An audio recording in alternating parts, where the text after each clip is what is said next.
I'm Lester Holt.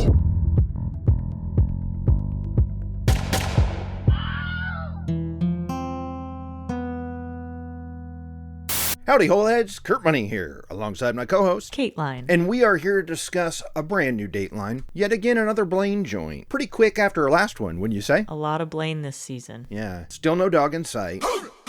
Now, the head honchos of Dateline might think an occasional appearance on Talking Dateline counts as a Murph dog appearance. That don't count. No. Anyway, let's talk about this bad boy, but before I get your thoughts, Kate, I got an IMDb description for you. After college student Anita Knudson is stabbed to death in her apartment, it takes friends, family, and investigators almost 18 years of dogged commitment to find answers. Here's Blaine Alexander with Murder in Minot. Now, Kateline, what did you think of this ep? Well, Kurt, this did not need to be an hour and a half. It could have been 10 minutes.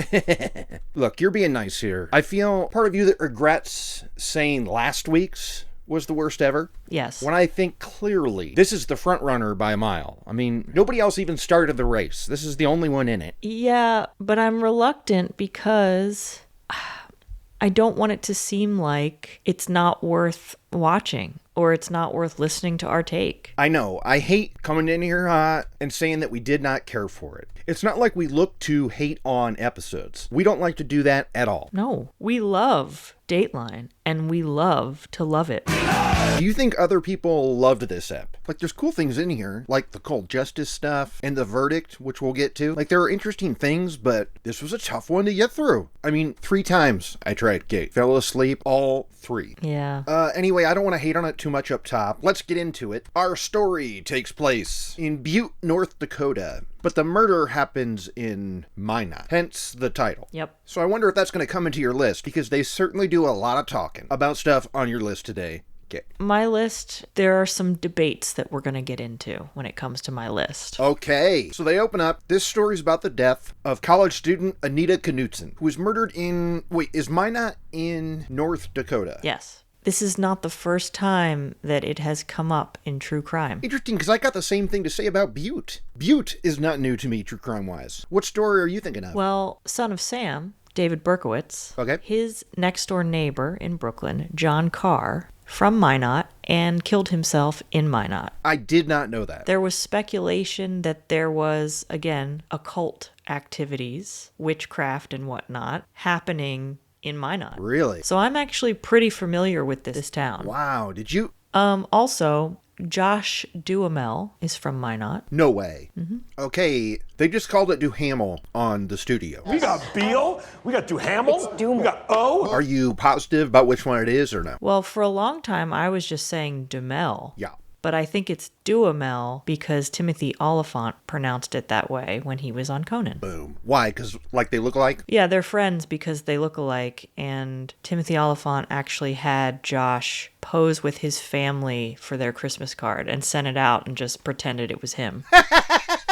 And his mother didn't even realize it wasn't him. That's the funniest thing I've ever heard. I was going to say, I feel like we may have touched on this in season 1 of ILH, but I would have remembered this twist. That he was on his Christmas card. That's the good stuff, Kate. Mm-hmm. That's picking me up a little bit. Good, honey. Well, let's discuss this murder in Minot. It is June 2007. The Knudson family cannot get a hold of their oldest daughter, Anita, which is weird because she was talking to her mom every single day, even though she had moved to Minot to go to college. And they can't get a hold of anybody. She's got a roommate, Nicole. They can't get a hold of her. And so the dad decides to drive over there and find her. And he can't get into the apartment, so he gets the apartment manager and has her unlock the front door. He finds her dead on the bed, having been stabbed. And there is a little knife next to her. Yeah. It's a very distinct knife. It's not big. No. It's like a switchblade, and it has a Native American emblem on the center of it. Yeah, like a little design thing. Even the handle has a little design to it. Mm-hmm. It's cool. We hear the 911 call, and the 911 call is actually the building manager. Tell us about this. I thought this was kind of funny. Like, her vibe, matter of fact, like, it was another struggle of, like, she's dead. Okay, but are you sure? You know, like, how do you know she's dead? Well, because she's dead, and there's blood everywhere, and she's not alive. We just came in the apartment.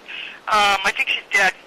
And what makes you think that, or is she moving? The case goes to Sergeant Goodman. And this, he admits on Dateline, which might have been unwise. This was like his first investigation. We've seen this before. Yep, but in fiction. Right? With Murder, She Wrote. Yep. I like this twist, that this dude's all about it. He's never been to a murder before, and he also doesn't know anybody in this town. How did he become the chief in Crenshaw County Gate? Unclear. I bet we've talked to other detectives where that's the case, but they certainly don't go sharing that info. No. I think they keep that zipped up. I was new to investigations, kind of wondered what direction we'd go in, and are we going to solve this right away? Is it going to be difficult? Okay, so Sergeant Goodman, Blaine is there, BT dubs. She's doing a walk around, a ride along. She's seen the crime scene. Mm-hmm. She is there. Now look, I have actually been to some of the places that this episode talks about. Have you been to Butte? I have not been to Butte, but I've been around Minot and I've been to where the trial happens in Grand Forks. Really? And I actually, this might sound crazy, I like North Dakota. Okay, it's no Atlanta though, right? No, but Grand Forks is a cool college town. Minot's got Okay. some weird small town, cool stuff happening. Cool. It's got these connections to famous murders. And Right. I'm not mad at it. Okay. I don't even think I've ever heard of Minot. I'll tell you why, because I was saying murder in Minot. And Lester told me what's what. In Minot. So we got the stab wounds, and before we talk about the deets of the murder, we do a little background on Anita and the fam. Of course, everybody freaking loved her. There was a fun video where she did like a tornado report for her class. Yeah. That was so adorable. Yeah, she was so cute. And it's just someone like throwing things past her, so it looks like wind. That's what I was going to say. It looks like it was a genuinely windy day. Then you'd see a newspaper fly across the screen, and like, you know, that was friggin' Tyler Schmaltz off screen tossing that newspaper, right? Uh-huh. This is Anita Knudson reporting live from North Dakota.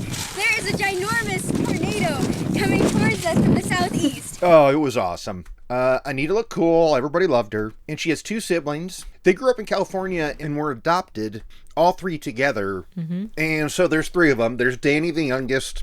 Anna's in the middle, and then Anita is the oldest. Anita is R.I.P. Anna's the one that we talked to with Blaine. And I'm going to say this right now. Babe alert, for one. She is so beautiful. It was distracting. I couldn't agree more. And also, on top of that, I thought she was very well spoken. I was thinking like, Anna, you could get into the pod game. Now don't, because we got enough competition as it is. And I thought she like sounded cool too, didn't she? She had a great speaking voice, and none of them really had any kind of North Dakotan kind of accent. No. She sounded like she could be in New York City. She was super cool. And like my dad, the mayor, would wake us up to go like hang up the holiday decorations on Main Street. Like it wasn't that fun.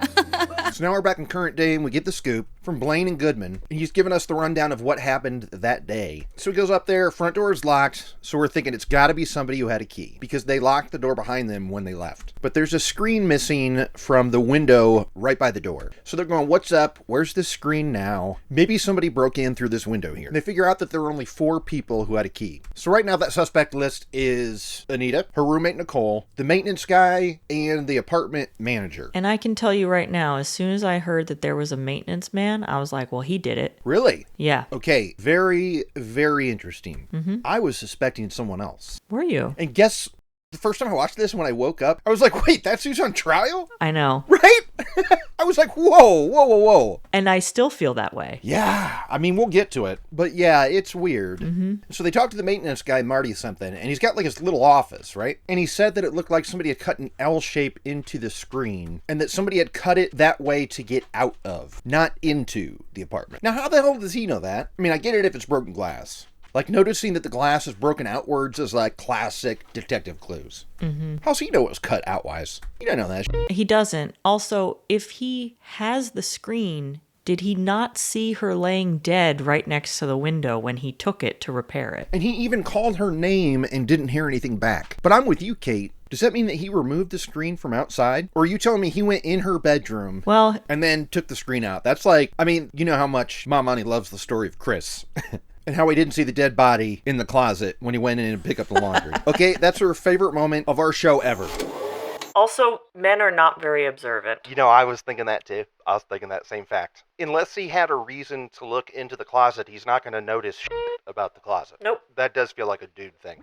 Maybe this is another case of dudes don't see stuff if they're not looking for it. What do you think? No, I think he took the screen from the outside. My screens you take off from the outside. I don't know. But Yeah. again, unless he did that shit. Right? But then we hear the scoop on a few friends of hers. You want to talk about Michael the texter or the friend zone Tyler? I'll talk about Tyler. Tyler Schmaltz. How's that for your last name? He looks like a Tyler Schmaltz, doesn't he? Tyler Schmaltz was one of her best friends from high school. Yep. They went to all sorts of things together, but most notably the prom. And everybody knew that he had a little crush on her, but it was not reciprocated. She put him in the friend zone. Yep. And I mean, he's sweet, but you can see that Anita was definitely out of his league. That wasn't like, that wasn't her fault. It wasn't her being mean. It was like, well, she's going places. Right. Now, the first time that they talk to Tyler, it's at the scene of the crime because he's there like the rest of the town. He just wants to know what's going on. Also, he lived in the same complex, like nearby. Yeah, he lived right near her. And I don't think that's unusual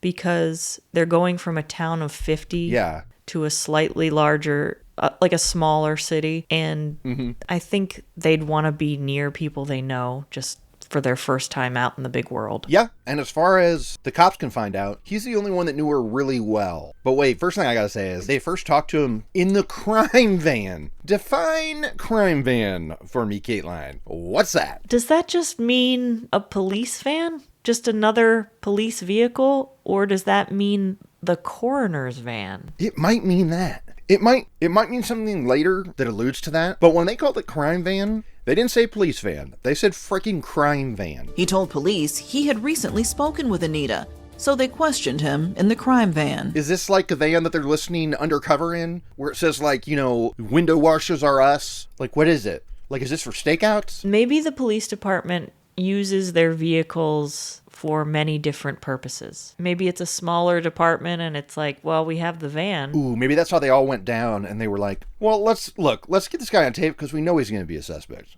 I mean, look at him. So my favorite thing about Tyler, they would ask him a question and he would answer it before they finished asking the question. Yeah, with a one-word answer too. Yes, no, yes, yeah, no. No, yeah, yeah. Do you have anybody mad at her that you can think of? No one. Male or female? No.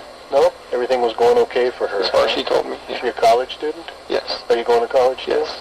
So you'd see her at college as well as occasionally socially? Yep. This was just his personality because when we see him being interviewed by Blaine, he's doing the same thing. Absolutely. And he's older. It's been a long time and he's still doing it. So that's just, he's a quick talker. Had you been down to the station before? No, that was my first time there. What was that like? They wanted my fingerprints and DNA voluntarily, so everyone in the complex they asked to come down and give fingerprints and DNA. He gets, I forget if they ask him, it's not till the second interview where they're very suspicious, or where they're like, are you sure you weren't mad at her for not liking you back? I mean, I'd be mad if I were you. Like, they just get the basic info from here in the crime van, at the scene of the crime. But they let him go, and as Blaine says a few times, for now. Oh, I would love it if a freaking cop said that to me when I was walking out. Because for one, I'd say, I'm not supposed to be here. Caitlin's be so pissed I even talk to you jokers. And then the next person we want to talk to is a guy named Michael Van. Sergeant Goodman finds this name in Anita's phone. And she had a texting relationship with this Michael Van. This is the guy I was a little suspicious of. Because he did a classic thing where he, like, brushes off 3 weeks ago. Like, he acts like 3 weeks ago was forever ago.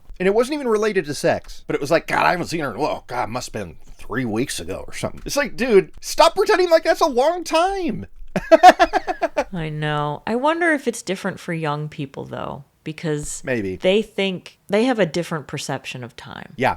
Yeah, you know what? That could be it. It moves a hell of a lot faster for us. Is that what you're saying? Yeah. My husband and I often talk about how, you know, COVID was 5 years ago. Yeah. It does not feel like it. And we think no. If you were to tell us that we had to wait 5 years for something, or if one of us was convicted of something and we were given a 5-year prison term, we'd be like, yeah, that's doable. That's fine. It might as well be a month. But to kids, it's like every week is endless. Yeah. Oh my God. You know what I'm thinking about with this? I rewatched 7 for the Action Boys podcast. And now we all know the ending to 7, right? So I'm about to spoil it if you haven't seen it. I think that's fair. That's fair. If people haven't seen it yet, that's on them. Yeah, and the movie will still rule, even if you don't know the end. And actually, knowing the end makes the ride to the end in the cab way better. Because Brad Pitt's stuck in mad game just facing the back. And it's like, dude, you're about to fucking eat it, bro. You're no messiah. You're a movie of the week. You're a fucking t-shirt. at best. But anyway, here's what I want to say. When I was a kid, my cousin O-Dub introduced me to that movie, and it scarred me for a week. Okay? I was a little baby, and I remember my money was like, you're not allowed to watch movies like that anymore. But anyway, now I'm a super tough guy. I watch all the gross you can imagine, no problem. And it's super cool. But anyway, 7, I was devastated. I was like, oh my God, Brad Pitt is going to rot in jail for the rest of his life. This isn't fair at all. Now when I watch it as an adult and as a true crime fan, he'll probably... I mean, he's going to get manslaughter, for one. The most he'll see is like 2 years. Don't you think?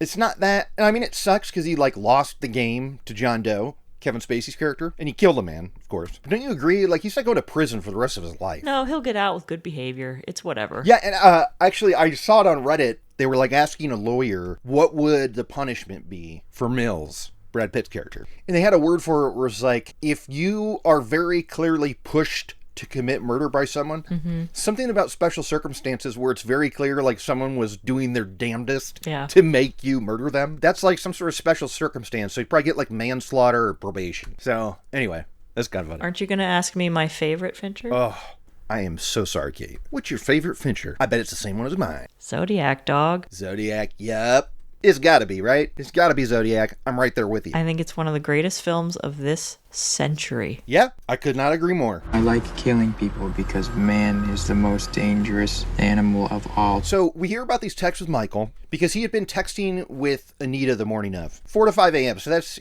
technically the night before. Yes, they are still up. They're still up partying in their respective places, texting. The most annoying, obnoxious, relationship fishing ever. Look, we've all been there, and we've all had texts like this, but it's like, it's funny you didn't reply to what I asked you. I'm not looking for a response, but I wanted to hear something. It was like, right? It makes me very happy to not be in any kind of relationship like that. Although my husband does not respond to texts at all. I just have to go tell him to his face. Really? Yeah. That's funny. Now, Michael Van is also willing to talk to the cops a few times. He worked at Wendy's. She also worked somewhere, but their schedules did not overlap, so the only time they could text would be late at night. I mean, I'm telling you at this point, he was looking good for it. Because the last text exchange was about, she was like, you didn't send me a reply, and she's like, what's it like being engaged twice? I mean, that's like a huge life moment. So in my mind, Michael Van's running over there with a knife, going, so is this. But that's kind of where the suspicion ends, because we don't hear much else about Michael Van. I mean, until... what happens? His name is Michael Mann? No, Van with a V. I know this because I watched The Cold Justice. Oh, okay. I thought it was Michael Mann, too. Another film director reference. I know, straight up. We also talked to Nicole very briefly, and that's her roommate. Well, she's saying, how much Anita is loved and how gorgeous she is. Did you have any thoughts about Nicole in this moment? In this moment, she sounds like a very distraught roommate who didn't know her super well because they didn't grow up together. They'd only been living together for a little while. Yeah. Was obviously shaken up that someone could come into their apartment and kill one of them. 2 days after Anita's murder, the medical examiner released the autopsy report. A lot of stab wounds. It was a crime of passion and whatnot, but there were also superficial marks in her neck that said somebody was holding the knife against her neck and threatening her before they started stabbing. So we got that in there as well. And the cops also get a tip from a witness who say that they saw a dude running near her apartment with a stain on his shirt that might have been blood. And now Blaine repeatedly says the Running Man. Oh, so that's going to come up later. What are you thinking about the Running Man, Kate? I mean, other than the fact that it's a dope movie. Spoiler. I think this is a great lead. There's clearly someone who was running away from the crime scene, potentially covered in blood, around the time of when the murder occurred. And I don't know how busy this apartment complex was, but from what we saw, it looked pretty chill. So if someone's out there at 7 a.m. running away... I don't know. I'm like, that sounds legit. See, I'm not with you there. You're writing the word running away. Someone saw someone running. And there's a bunch of insane people out there. I'm not one of them. But people who run super early in the morning, every day. And also the stain, that could have been anything. It could have been sweat. Okay, but it was red, wasn't it? They didn't say red. No. Well, what color is blood, Kurt? Yeah, blood's red, but they just said a stain that looked like it could be blood. They did not say red, and they're not implying red there, my man. Are you really pushing back on that? I think that this is... a viable suspect, yeah. You didn't answer my cue, but noted. Blood dried looks brown as well. Okay, so you're making, so there's pie on your face, is basically what I'm saying. So maybe this person pooped their pants and it was brown, I mean, the blood's not dry yet if he just did the murder. Okay, so that's like their biggest lead. This is pretty sweet. The town bands together, in Butte we're talking, and they put pink ribbons everywhere with Anita's picture. Mm-hmm. This really reaches the Southern California friend of Anita's when she comes into town for the funeral. She's like, small, close-knit stuff. Mm-hmm. And I guess those pink ribbons are still up today. They are. We see that a lot of them, even after all this time, they're still up and they're faded. They're sun-faded, right? But they're still there. And at the time, it was every single light post or pole lining the one main road in Butte.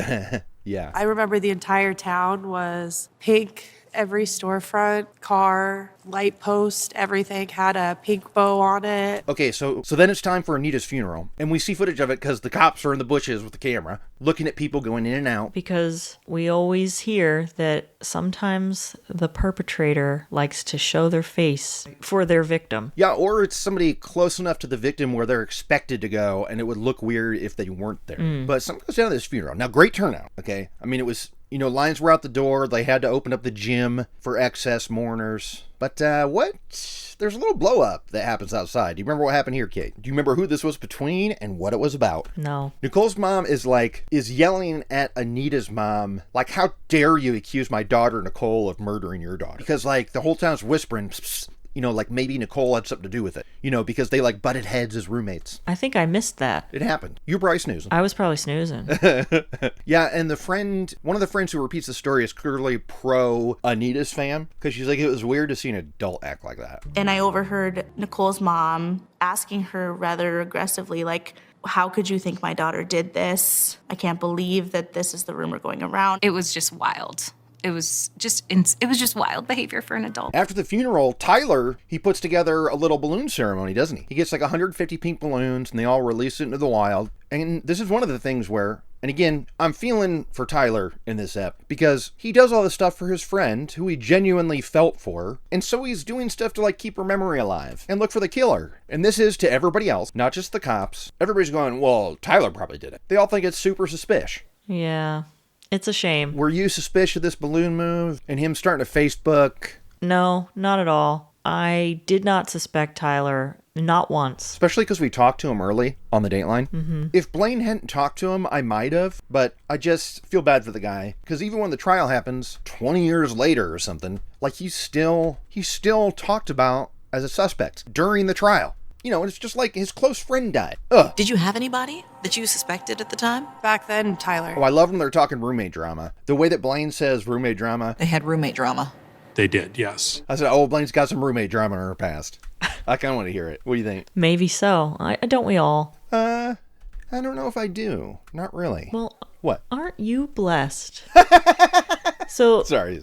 Nicole and Anita's roommate drama was interesting. I guess we don't really get too many details about what starts their arguments, but it escalates to Anita unplugging Nicole's fish tank. And I think that leads to all of the fish dying. Anita murdered her fish? That's what we're led to believe. Mm-hmm. Now, real talk, spoiler, we don't ever really get the full answer. No. Right? Because it comes up later. Here's what we know as the only two examples of the roommates button heads. Anita's alarm clock and the fact that Anita hated Nicole's fish tank. And it got so heated, Anita's dad had to come into town and put a lock on Anita's door. Right. Which was interesting to tell us that info because clearly Anita did not use it. So the alarm clock thing I can understand. If Anita is not waking up to her alarm clock and it's just going off for a long time and waking up Nicole when she's probably trying to get her sleep, that is enough to be annoyed about. Oh, absolutely. But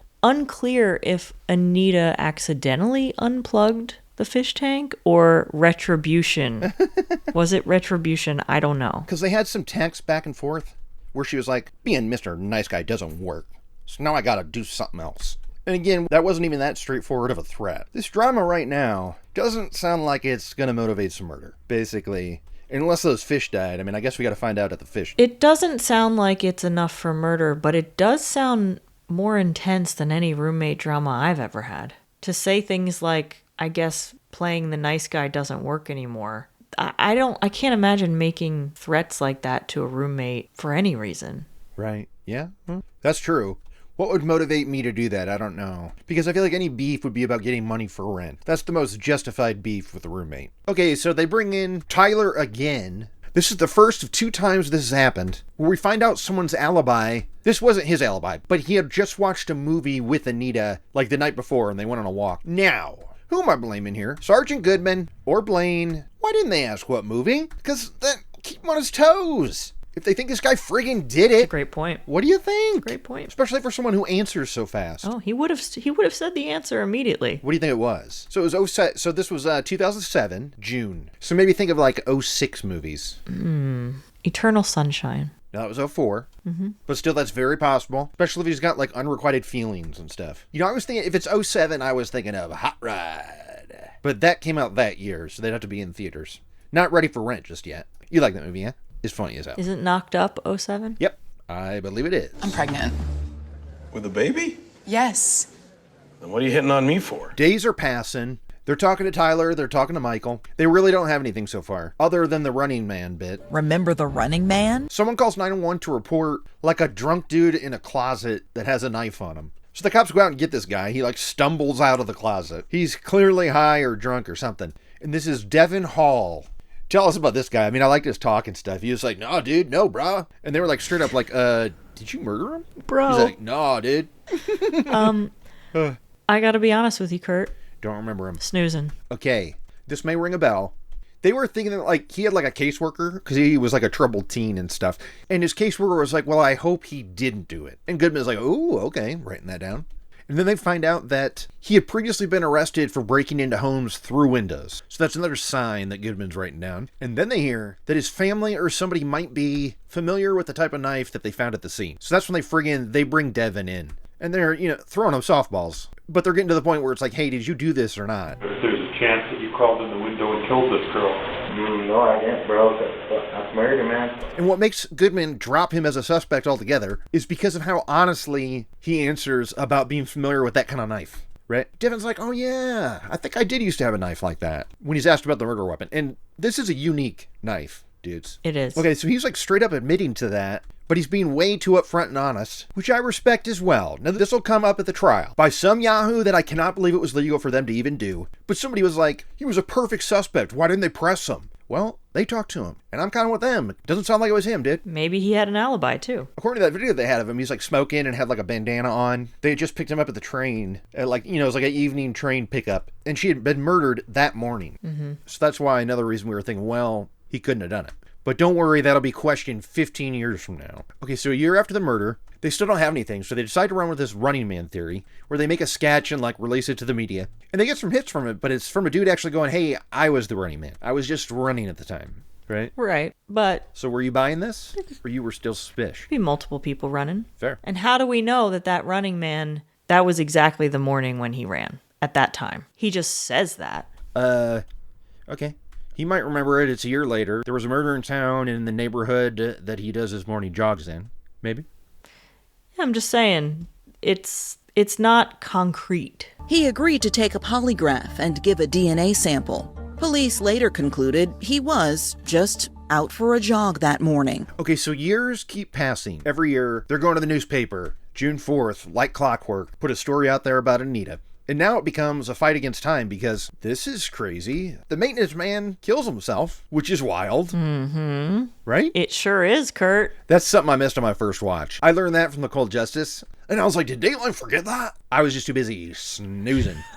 So, he kills himself. Do you think that was potentially tied to this murder? Yeah. Like, I do. So right now you're thinking he's the one that is looking like did it. Guilt weighs very heavily on people. And then our other suspect, Michael Van, also dies, but they don't say how. But he was young. Yeah, he was hella young. What happened? Meth. God, I hope not. And Michael Van, the guy Anita was texting right before her death, passed away that same year. All right, so that just leaves Nicole and Tyler. So suspect-wise, we're talking about the roommate, and we're talking about the friend in the friend zone, Tyler, who is still helping out the fam to look for Anita's killer. He never once suspected that the cops were suspicious of him. Yeah. That was adorable. I was like, really? But I answered their questions. Yeah. And the only time he was scared was when he was in the crime van. Because he's like, I've never been in a crime van before. Yeah, no one has, because it doesn't exist. Yeah.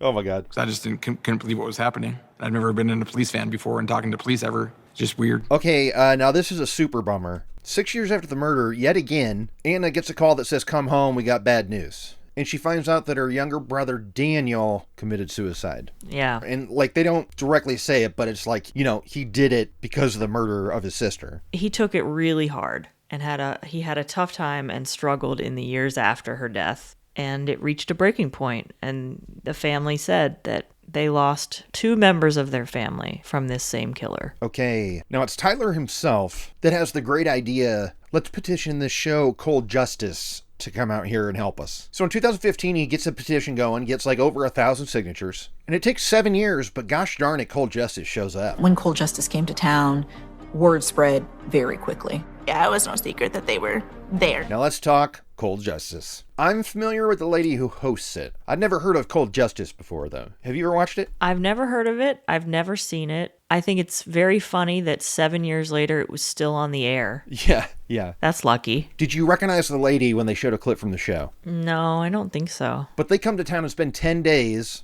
there, and they bring all their own, like, you know, specialists and prosecutors and DNA peeps, and they re-interview all the suspects with the new detective, along with, next to the detectives, like the people from Cold Justice. What are you thinking here? I do not like this. No. I do not like this one bit. This is not professional. This is not by the book. I think this is grounds to dismiss the whole thing. You can't have TV producers sitting in on interrogations. Yeah, I guess it would come to, was any of their interrogation allowed to be submitted in court? Like the stuff that had the Cold Justice producers on there?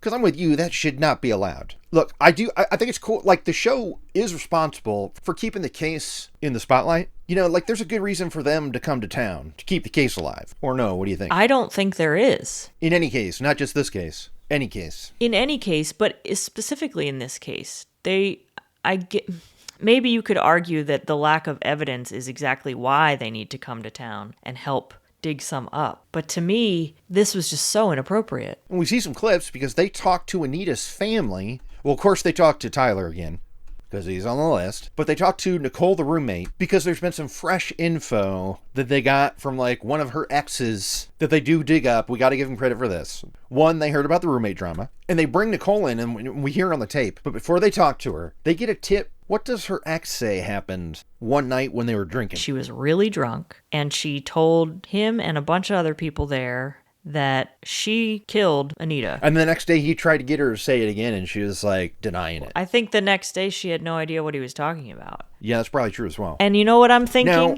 what's that?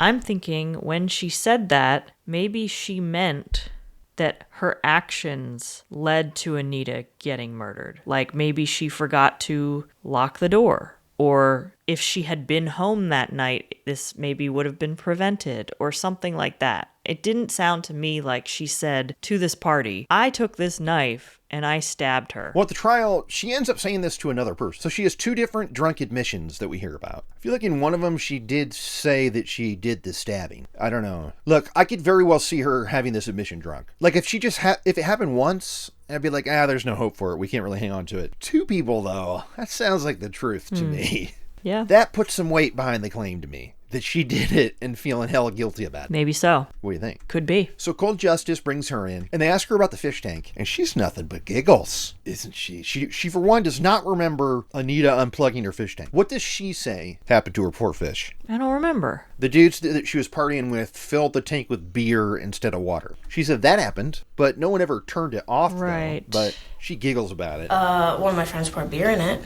Oh. And filled it with beer instead of water. Okay. I don't remember anything else about the fish tank. And they also kind of grill her about her alibi because it kept changing. Because at one point she's like, I was watching a movie with my family. Then another point she says she was visiting her sister. And again, what movie, girl, were you watching? Why is nobody asking this? Cold Justice, you should have been on that. This is the part where I think is like maybe I'm with you where it's like Cold Justice maybe crossed a line. Is that the cops bring charges against Nicole for killing Anita. And they do it with the family in the room and Cold Justice and the cameras. We see it, them literally tearing up, telling the family, great news, Nicole's going to jail. Wasn't that crazy? It was crazy and inappropriate. And they brought charges on her with no evidence. We are on board with moving forward with criminal charges for Nicole. My word. She's going to be arrested. It's a load off of all of our shoulders. It truly is all the things we've stated. Her alibi's wonky. And also, when she had to go on the walkthrough of her house the day after, those cops better not have taken my pink iPod. I mean, again, this does not really sink her for me. No. Wouldn't you also not want them to take your iPod? Yeah. Right now, the only thing that I'm seeing charging her with murder, and even though I don't think they would hold up in court, but I'm justifying it based on those 2 drunk admissions that she killed her. That's the only things to me that hold any water. Because even the roommate stuff, it's like they were planning on moving out. Yeah. Remember? So they were getting ready to split up, move out. Yes. It was that bad. Yes. And it's not her knife. Where would she have gotten it? Her prints aren't on it. Yeah, where'd the knife come from? There's no proof that she's ever seen or touched that knife. That's true. And we hear her with cold justice. Mm-hmm. And she pulls the Shaggy defense. Says it wasn't me a few times. I want this taken care of, and I want it solved. And I want people to know that it wasn't me. Because it wasn't me. So they do arrest her, and she spends a little bit of time in jail, but her trial doesn't start till this year, late March 2025. So she's in prison for 2 years. Yeah, and you're thinking so you don't think you think there's no shot that she did it? You think she's fully innocent? I don't think she did it. I'm not sure. I mean, and again, there's interesting stuff to talk about in here, and maybe I'm just mad at this Dateline episode for the ending. Maybe it's not the app's fault. It's just the way that life played out for everybody in the story. We see people on the stand, including her dad, like Anita's dad, who is now 90. He kind of sounds 90. But dude looks good for 90. Does he not? He did look good for 90. Yeah. He did. I'd put him at a 75, tops. Totally. Because men, when they hit 90, oof, they look like cadavers. Yeah. Spots happen. And it's all like shallow skin with Band-Aids. This guy was smooth. Mm-hmm. Yeah. Would. No. Okay, I wouldn't. Don't play. I wouldn't. I'm just playing. So they get the cop up on the stand, and he talks about how he had taken the screen and recreated the entry point, and how it couldn't happen. So he's sticking with the theory that it was somebody with a key. They kind of explained it like you couldn't lock the door and close it behind you, that in order to lock it, you had to use the key on the outside to lock it as you left. And I'm not buying that. That's not really how doors work. Okay, but a screen door does. You can't lock a screen door from the inside and then shut it and walk out. No, I guess not. But I didn't think it was the screen door he was talking about. It's funny, I've wanted to ask McClizu, because he's Mr. Lockpick. He's pretty cool at it, or so he says. And then, not to be a thief, he says, because he's a fireman. Sometimes they just gotta get in. But I wonder if he's ever picked a screen door lock. I should ask him. But my thing is, I don't think that front door was ever touched. Whoever did it went in, cut through the window screen, went in, stabbed her, and left the same way. You think so? Mm-hmm. I guess that fits if you think it was the maintenance man. That's how he would do it. But that room was Anita's, right? Like the window with the broken screen and stuff by the door? Mm-hmm. So it wouldn't really matter if the door was locked. I mean, if you're coming in through the window, it could be anybody. Yeah, and that guy did kill himself. We've seen it be the maintenance man before, I believe. Yes. Which is why I suspected him from the beginning. I could see that. I hate to put that on Marty because he's R.I.P., but I could see that being the thing. I think it's odd that nobody ever claimed the knife. Yeah. No one said, hey, a buddy of mine has that exact same knife. That's a great point. That's a great point. This knife is way too unique. Mm-hmm. To be able to go 20 years with nobody being like, hey, I know that knife. It's too big. It's too ornate. Oh, okay. Wait. Here we go. A cop testified that Nicole had blamed Anita for her fish dying a week before the murder. So I guess that unplugging did kill the fish. There you go. Okay. So maybe Nicole's avenging the death of her fish. I don't know. That seems unlikely. But what about her pretending to not remember any drama with Anita and her fish tank? It's like, come on, she remembers, don't you think? But it was several years later when they asked her that. This has been 13 years ago. Okay, this was wild. For one, we got to talk about the elephant in the room. That's what they called cold justice during the trial. Because the prosecution knew the defense was going to be coming for him on this. Rightfully so. But they have the detective up saying, cold justice didn't make us do anything. And they're like, no, they were just there to offer extra help. This highlights another thing wrong with our system where, justice is dependent upon the budget of a TV show.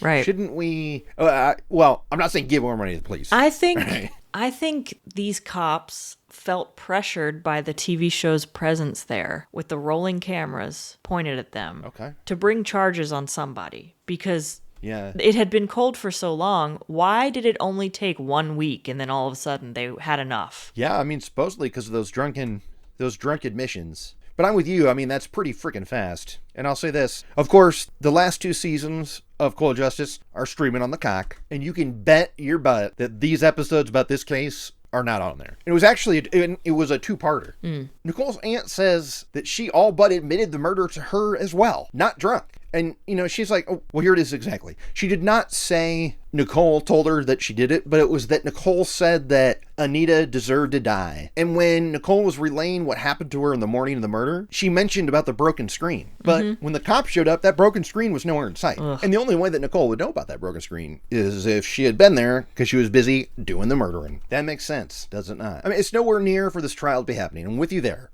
Like, they don't have enough for this. But that's why Nicole's not off my hit list just yet. She looks the best for it, but nowhere near for this trial. I just felt so bad for this friggin' aunt because, you know, she was subpoenaed. She didn't want to do this. And look, I mean, I hate the defense team for a lot of reasons. They were like, it's true that you have memory issues, right? Like, you're a total dum-dum that forgets stuff. I just want to like... Yes, but when the defense took over, they kind of backpedaled all of that. Because she was there to support Nicole. It's just that she had been subpoenaed and she had to testify for the prosecution. But during cross, she kind of wavered a little bit more. She didn't waver on shit, though. But I think she was happy to say that she did because it helped her niece. I'm not sure. We'll let the clip speak for itself. Now, are you aware in these interviews, you didn't say anything about Nicole saying Anita deserved to die? This is the first time we're hearing that. Are you aware of that? Nicole did say Anita deserved to die. You have memory loss, correct? That's what you told the detective? I did. Okay, thank you. So now this is when the defense really starts to get in my face with stuff I friggin' hate. They bring up some guy unrelated to the case entirely. Sure, he used to work for the FBI. Big friggin' whoop. They basically relate the case as we've heard it so far in the trial to him and be like, okay, but that's not cool, right? What about this part? Was this smart of them? How is this legal? What do you think? This was so weird. He was very persuasive, too. How would you rate the overall investigation in this case? I hate to be critical, but not very good. Why is that? There's a lack of attention to detail. There's a lack of thoroughness. But again, why would anyone give a shit what he thinks? He's just some guy. He's just some friggin' guy. This sounds like nonsense third-party opinions that I hate so much on like your fatal vows and whatnot. I don't understand how they're allowed to bring up this guy with nothing to do with the case, and he's allowed to just give us his opinion on the prosecution's case. It's nuts. Do you think that the defense brought him on because this guy could sum it all up better than they could in their closing? Yeah. Their first big thing was the cold justice thing that they were like, not fair. But this was the ice in the cake, the nail in the coffin for them of like, well, this FBI guy says the prosecution was kind of sucky. And it worked. And it's time for that verdict, and the judge warns the prosecution side, not the defense. He's saying to the grieving family and stuff, whatever I'm about to say right now, like, be cool about it, okay? Meanwhile, at the defense table, they're all standing up with their arms around each other, like they're one lotto number away from $1 million or something. You could tell the defense team's gonna burst. They're standing up, holding hands, huddled together, waiting to hear that verdict. Right. I mean, I think they have to stand. I think the judge asked them to stand. Yeah, but they're literally huddling and holding hands and stuff, dude. Sure. So what happens? What's the verdict? It's not guilty. Not friggin' guilty. And the room goes wild. We, the jury, duly impaneled and sworn, find the defendant, Nicole Aaron Rice, not guilty of... And when she was like, oh, their reaction was unbridled, and some would say unseemly. And I'm with that. This was in poor taste. I don't give a shit how happy they were. Their reaction was bonks, dude. What do you think? Yes and no. I think the relief you'd feel knowing that someone who's innocent isn't going to go to prison for the rest of their life, it's a pretty big deal. It would elicit some yells of joy. I get it from the people, like the family on Nicole's side. Like, they're pumped she doesn't have to go to jail. I'm talking about literally the defense team. I mean, this is their gig. You think the defense attorneys were the one making the most noise? They were making a hell of a lot of noise. They were hooping and hollering, pumping fists. Okay, I don't remember that. I just remember Nicole's family screaming and crying. I'm not mad at the family for being happy and being loud about it. Like, they can't help that. It's just that defense team. Okay, well, if that's what the defense did, that is in poor taste, and they should maybe be penalized for that. Of course, but anyway, we talked to one of the jury members and they're like, you know, there's reasonable doubt, blah, blah, blah. There was. I agree. I mean, look, I don't know who did it 100%. I'm not stoked with the way Dateline presented the story, but it might not be on them because... Yeah. But, like, am I just mad at the case? I don't know what the answer is. I feel like we were missing stuff. Blaine didn't have a lot to work with, so I don't know that it's Dateline's fault. It's the case. And also, I mean, honestly, we were missing a ton of stuff because Cold Justice, no comment for Dateline. Oh. Prosecution, no comment for Dateline. Defense, no comment. Although they did have a statement for us. We're like, hey, remember how we were real excited? Like, that was our B. We're really sorry about that. Isn't it interesting that nobody had any comments, but it was still an hour and a half? Right. Great point, Kate. Absolutely. There were a lot of people they did not interview, and it was still a fatty. Yeah. That's probably what's missing. We don't have a fill-in for, which is like, prosecution, defense, and everybody. Like, we're missing sides of the story. Mm-hmm. Also, who didn't respond was Devin Hall. He was actually in prison at the time of the trial for, like, another offense. But he was like, nah, I don't want to talk Dateline either. No. But I love the last words of the app because it's to Tyler, who did not do it. Okay. He's saying how, like, his memory that she wanted to go to prom with him. And 2, like, her friends were trying to get her to bail on prom to go party. And she's like, no, I'm going to hang out here with my date, Tyler. Yeah. That's cool. Sweet. It is. Yeah, it's just bummer for friggin' Tyler. But I'm glad that he was cool. And I'm also glad that he's not good at reading the room because a lot of people thought he did it. I'm glad that he did not know that. Yes. All right. Well, I think it's time for those lists. Kate's unnamed list. Okay, so Butte is a small town. The kind of town where things like this don't happen. Yeah. But this didn't happen there. Good point. It happened in Minot. Good point. And Minot is a known place. It's not unheard of. There have been crimes. I don't want to give it to them. Wow. Butte would have been perfect. I don't even think Butte had a single stoplight. No. I mean, they said 50 people. Yeah. I mean, so that's bonks. Dateline was treating it like it was a list item. I mean, they straight up wouldn't shut up about Butte. They were, but that's not where it happened. It don't count. Yeah, all right. Okay, what else you got? Am I tripping? Somebody said something about the military. Was it Anita's dad was transferred to Minot because he worked for the military? Because it's an Air Force Base town. That might be true, but also Michael Vann was a military brat. That's what they said, military brat. Michael Vann had been a military brat his entire life. Yeah, so that counts. Okay. I've also got, at one point... What else? I think it was the sister who said... a missing puzzle piece. A missing piece of a puzzle. Whoa, I thought that was from the Sunday one, because I was about to bring that up. I wasn't sure if they said it in this one, but you can bet I'm going to find out. Well, I didn't watch the Sunday one, so they said it in this. I don't know if people just were trying to put the pieces together themselves. They said put the pieces. That counts for puzzle, even though they didn't say the word puzzle. They're putting one together. Yeah, that counts. Boom. Anything else? I think that's it. Now it's time for Kurt's Kick-Ass List. Kick-Ass List. God, we got so freaking close to a Signs of a Struggle. Okay? So close. Because Blaine is like, they said everything but Signs of a Struggle. So it didn't seem like there had been a struggle. No, there did not seem to be a struggle at all. But it don't count. But Kurt's Kick-Ass List got a lot of stuff today because a lot of movie talk. 2 people said that they were watching a movie, and I was dying to know what those movies were. She spent Saturday night watching a movie with her mom and sister. The Running Man. This is a reference to the Arnold classic, The Running Man. Every time Blaine says it, she puts real emphasis on it. It's in quotes. And remember the Running Man tip that surfaced early in the investigation? She's referring to the Arnold movie. Here is Sub-Zero. Now, Plane Zero. Do you know who's playing Arnold in the remake? And who's directing? Do you know who the Arnold is in it? Give me a hint. It's a guy you like. A guy I like. Is it someone in my dungeon? I don't think this guy's in your sex dungeon. It's not one of your big ones. I'll say that. It's directed by Edgar Wright, who's in my dungeon. Well, my dungeon of directors I approve of doing remakes. Yeah, that'll be good if he's doing it. Yeah. How old is this person who's starring in it? He's probably 37. He's hot. I mean, in both ways. Like, he's hot, good looking, and also, like, his Q rating. He's got to be number 1 or 4 or something. He's way up there. But he's in his late 30s? I said 37. Because I feel like the people that are at the top right now are older and younger than that. Okay, maybe this will help. If he's your co-pilot, it's not good for your safety because he leaves you friggin' hanging. Because he's Hangman in Maverick.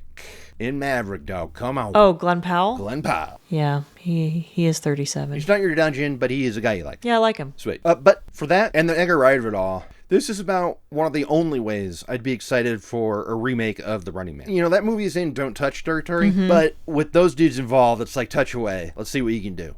They just wrapped shooting a month ago, so that's pretty cool. And I'm not done with my list, because Cold Justice, another true crime show. Count it. And Dateline, when they're talking about it, they're talking about on our sister network, Oxygen. Right. That was cool. And it makes me baffled as to why they couldn't get a response from them about the case. Is the show off the air or is it still going? It might be off the air now, because the last episode of season 7 on the cock is like it's like a look back at previous cases. But anyway, this was a two-parter. The episode was called Key to the Crime, which is another sign to me that they were like pressuring the Minot PD to solve this or make it something, because they're like, yeah, we're giving you 2 eps for this. Mm-hmm. You better make it worth our while. You can find it on YouTube if you want to watch it. It's almost unwatchable because the guy do a lot of tricks of the trade to make it so it couldn't get a copyright strike. And all the comments are like, well done, thanks for doing this. And it's some pretty sneaky stuff. It does make it kind of a rough watch, but it's there, and I'm glad because then I got to peep it. I think that's it. Struggle, movies, talked it. Let's not forget my hilarious Shaggy It Wasn't Me joke. Not on the list, but funny. I liked it. Good reason to bring it up again. But she caught me on the counter. It wasn't me. Saw me banging on the sofa. It wasn't me. That's it for my list. So again, I think we had fun talking about it. We just weren't crazy about the app. More fun talking about it than watching it. Yeah, and it's not on Blaine, and it's probably because they didn't get half the people involved with the case. And it could have been a shorty. I just don't know how to feel about this freaking case. It's possible Nicole didn't do it. And it's like, if she did do it, there's no way to prove, double jeopardy. Yeah. She's home free, so I don't know. Well, I think justice was done then. There wasn't enough evidence, and there was a lot of reasonable doubt, and that's how our system works. You think they should still look into Marty, the maintenance man? Yes. Huh. If that ends up being true, do you think that Anita's family should apologize to Nicole's fam for suspecting them?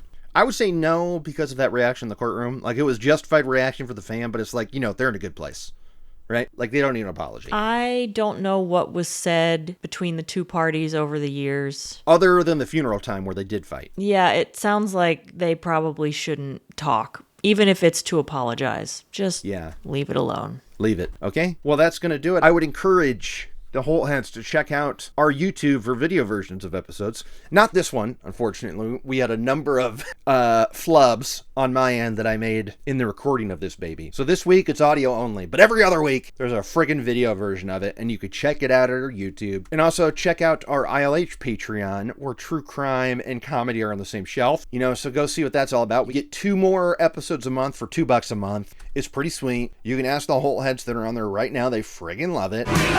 And on that note, I'm Kurt Money. I'm Kateline. I'm Lester Holt. For all of us, I'm Lester Holt. Good night. You're a f***ing t-shirt.